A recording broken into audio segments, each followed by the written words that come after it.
Shall we start? Yeah.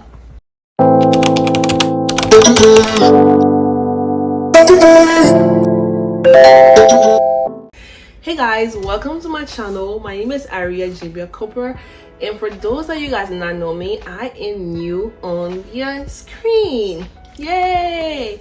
Well, welcome guys. Thank you so much for the love and the support. If you guys do not know me, you can just go and check out my other video before coming to watch this one so you can know more about me.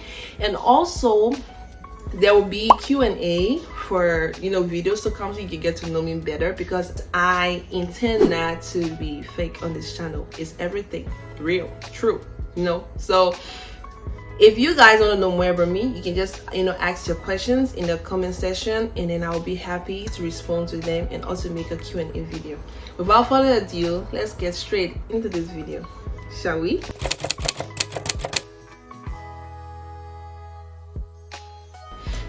So there are a few things that we're going to talk about on this channel, and one of the things being international students wahala. Why am I saying it like that? Well, I'm an international student in Korea, so I intend to give you guys some tips and tricks and some understanding when coming to Korea. Disclaimer, I'm not immigration, I am not a professional. I am just simply giving you guys some tips that I experienced and things that I knew, and I'm just trying to share onto you guys, you know what I mean? So please do not come for me. I'm just making this video based on my own experience, and I know it's going to help someone out there. So in this video, I'm going to be talking about 10 things you need to know before coming to South Korea as an African student, also as a Liberian student from my point of view. And this is not a video that is made to be biased or anything. It's just my point of view, and I'm a Liberian and my own experience here. Also, you can watch this video if you are from any other country, and I think it will help you. Today's just going to be generalized based on, I'm just going to touch some key things and some things too that you need to know when here in Korea, socializing and all that. So let's go into the one. And I have my pad here, so if you see me just looking down me, I'm just taking some tips because I had to write. I don't want to forget. So number one, the visa process. That's obviously the number one thing you need to know before going to any country. You need to know the visa process, especially if you're not visa free on arrival, or if you don't have an e-visa and all that. You need to know the visa process. You're not just going to go to somebody's country and just be like, let me in. It don't work like that, my people. You might be coming to Korea for anything. You may be coming to Korea for tourists, visit your family, school, Korean language, conferences, anything. But if you're coming to Korea as an international student for school, BSc, Masters, Korean language, PhD, you need to get a visa, especially for Liberia. Liberia, we were visa free before, but now we aren't visa free anymore. So you need to get your visa to come to Korea. I came to Korea in 2017 as a high school student, so that means I went to Korean high school here. But that is for a whole total different topic, a whole another video.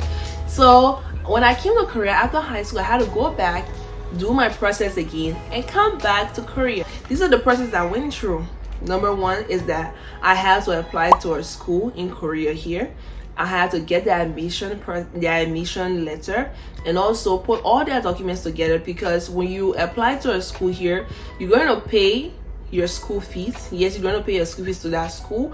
So if you're coming for Korean language program, you need to pay up to 2 semester school fees to that school.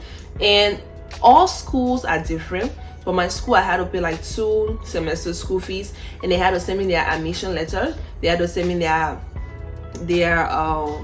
business, their business registration, and they had to send me my proof of tuition, my receipt, because they will already know what to send, because they know that after that you need to apply for visa, so they already know what to send you. So after you have all those documents, you need to go now to Nigeria for your visa.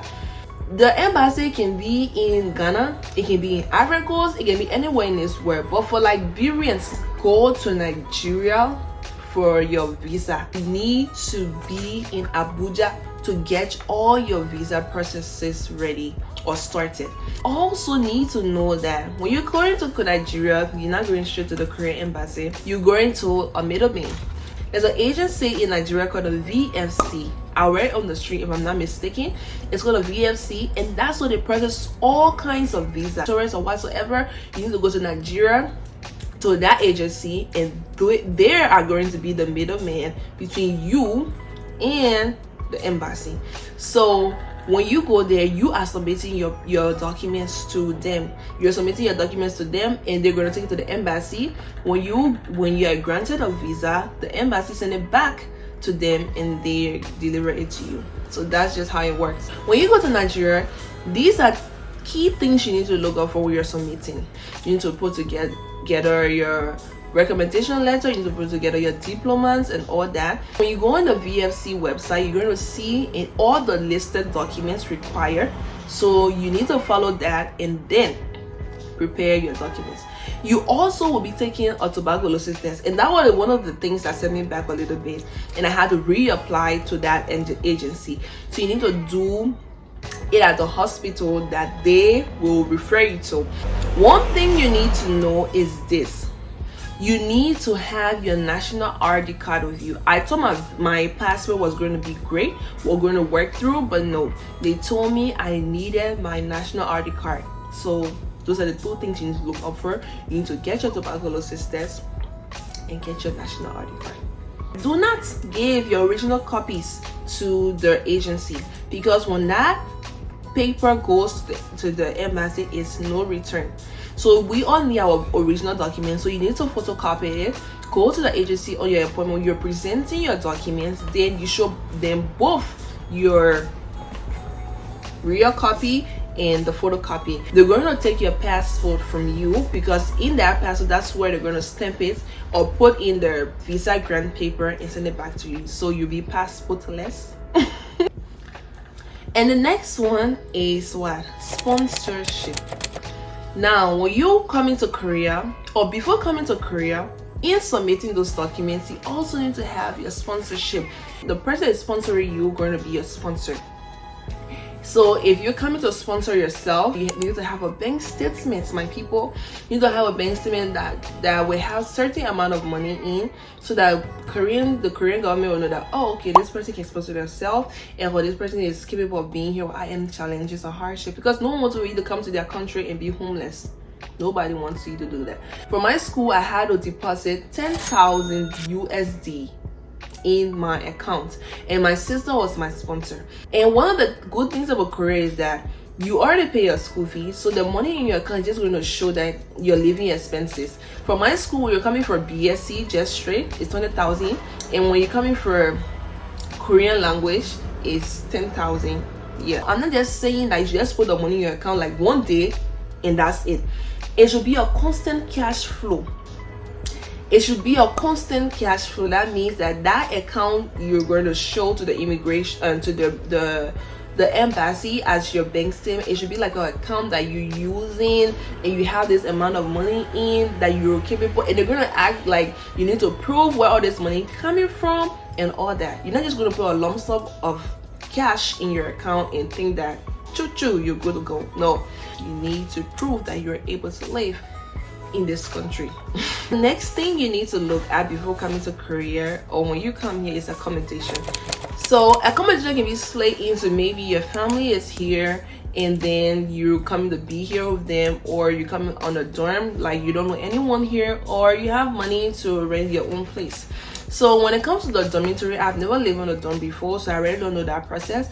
But the school asks you in your admission, like, do you want to be on a dormitory, or do you have family members here? And when you have family members here, you're going to provide that information. If not, you can apply for the dormitory. Most students, because of their privacy and all, they don't encounter some strange roommates, they can take their one room, like you know, a small, nice, cute place that they can take and then pay for it every month.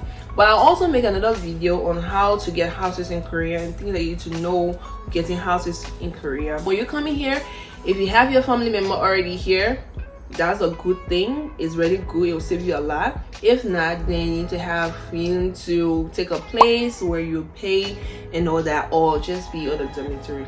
That's it. Number 4, and this is very important. It's very important. Like, come closer. It's very, very important. And it's the insurance. Let me tell you something. The school includes it in their school fees. Like, they will take that extra money from you for insurance and then apply for your insurance, so that you'll make sure that you're under the national health insurance policy here in Korea. And that's good because it helps you save a lot of money for healthcare and all that. It's so compulsory that it even can affect your visa if you do not pay for your insurance. That's how serious health insurance is in this country. So when you come to Korea, after paying for your insurance, you'll also be able to activate that insurance. Like, your insurance will start to run after 6 months. So when you're in that, before those 6 months, you get sick or something, you can go to the hospital, you can pay your money, and then you can go back to the school for a refund. My school does that every time, and they will give you requirements to bring back from the hospital, and then they will tell you if this is insured, like you can use your insurance on it or not. And if it's like just common sickness, flu or something like that, they will give your money back to you. That's how sincere these people are. After that, you need to pay for your insurance by yourself, and if you don't pay for your insurance every month, time will come where you're going to be cut off of your insurance, and it's going to affect your extension process here in Korea. Another thing you need to know is work and work permit. People want to know if when you come here as a student, taking a student route, if it's going to be like you're going to work, what are the requirements, what you need to do, and all that. But I will tell you the truth and nothing but the truth. I'm not scaring you. I'm just telling you as it is, the reality of everything here in Korea. When you come into Korea, obviously you will work. Everybody will taste this work, my people. You need to work because we need to survive, right? So we have to work, obviously, but there's some precautions you need to take when you're coming into Korea and you want to work as an international student. Number 1, you cannot work in this country until after 6 months. Just like the insurance, you need some requirements. Your grades need to be at certain point before you work. Like for my school, you need to have like a Korean proficiency test. It's called TOPIK. You need to have Korean proficiency test here at certain level, either like level 4 or above or something like that, knowing that you're fully good at Korean, you can understand it. And also your grades need to be like 90 average. So you're coming here to study, y'all. So when you're coming to Korea here as a Korean language student or as a BSc student, master's, PhD, whatsoever you're coming for, you all have some conditions to go through before working here. First of all, you would also need to know the hours. For Korean language students, if you do not have the proficiency test, the topic I just talked about, you will be working only 10 hours or a week. So that means 2 hours every day. If you have the proficiency test, then you work 25 hours a week. And when you go higher in the education, like BSc, masters, and all that, your hours will be like added, and then you can work at certain hours at certain level. You also need work permits. Work permit is like an authorization from the school and the government, and the immigration is like, okay, we know that this person is not working illegally here, they're working legally, and they have the permission to work. So you need to go to your school. They'll give you some papers. You go back to your boss or the place you're about to work. The boss will give you his credentials, like his informations, his business registration, other documents. You fill in the form. He's who will fill in that form, right? All your information when you're working and everything. You take it back to the school. Some schools will tell you you need to book with the immigration by yourself, or some schools will help you to book with the immigration for you. When you book with the immigration, some of the schools can send it for you to the immigration, or you can go there by yourself. When the immigration see that, oh, okay, this person is fit, this person is studying, the person is a scholar, And then the immigration can grant your work permit, and then you can be able to work in Korea. And from number 6 to number 9 is about social. Like, you know, you come into this country, you need to be sociable. Like, who don't want to socialize, you know? Number 6 is the food. So bear in mind that when you come into Korea here, the food is going to be different. Like, you coming from another country, coming from another continent. If you're from Africa, Liberia, my people, you're coming from another place. Some of the food you won't be able to get adjusted to it easily. Some of the food you will like it. Coming here, you're gonna see things like kimchi. You're gonna see things like budae jjigae. You're gonna see like doenjang jjigae. It's gonna be like, what are those? So you know what I mean? When you're coming here, just brace yourself, because you're not just going to see your hometown food commonly, like especially Africans, especially unless you go to like other places where people have restaurants or all that. But as a student coming here, you need to survive, you need to eat, so you need to like get used to the food. So you're coming here, some people will like the food like ramen, some people will like the soup. There's a lot of foods that you like here in Korea, and trust me, I've been there. Where I came here, I was like, what are these? Like, why? Like, how can they even eat with chopsticks? But you're gonna get adjusted, because if you stay here for some time, you will get adjusted. So the food is another cultural shock on its own, right? Is it cultural shock? One of the food that people really love here is called samgyeopsal. And that is like the meat, you eat the vegetables. It's like roasted meat, you know, grilled meat, you eat the vegetables and other, you know, food. So some people really love it. Trust me, when you're coming here to Korea, there's one of the things you should know: the food, how to use the chopsticks and all that. You need to know that. The next thing we're going to talk about is transportation. Why are we putting transportation on this list? I'm putting transportation on this list because it's essential. When you come into Korea, you need to go around, you need to move around, and not everyone's going to have a car. You're a student. So the 3 ways for you to transport yourself here in Korea is what? 1, the bus, the subway, and taxis. Taxis in Korea are expensive. Trust me. Now the rating is from 4,800 Korean won, so that means it's pretty expensive. If you come here, the bus and the subways should be your friend. It should be your friend, because if you want to go somewhere, you would likely need to take the bus or the subway. So you need to make yourself acquainted with the routes of the subway, the buses, the time, and all that. So when you come into Korea, you need to put on your smart cap, boom boom, and you know, try to, because that's not everywhere you go. You want to take the taxis. Try to know the subways, and you're going to save even way lesser than taking the taxis and the buses. And trust me, it's one of the convenient things in Korea. Like, the transportation is so easier to know, and so convenient and affordable that some people in Korea don't even have a car. Like, everybody take the subway, everybody take the bus. So trust me, taking the public transport in Korea is way lesser, if you know what I mean. So the next one is friends.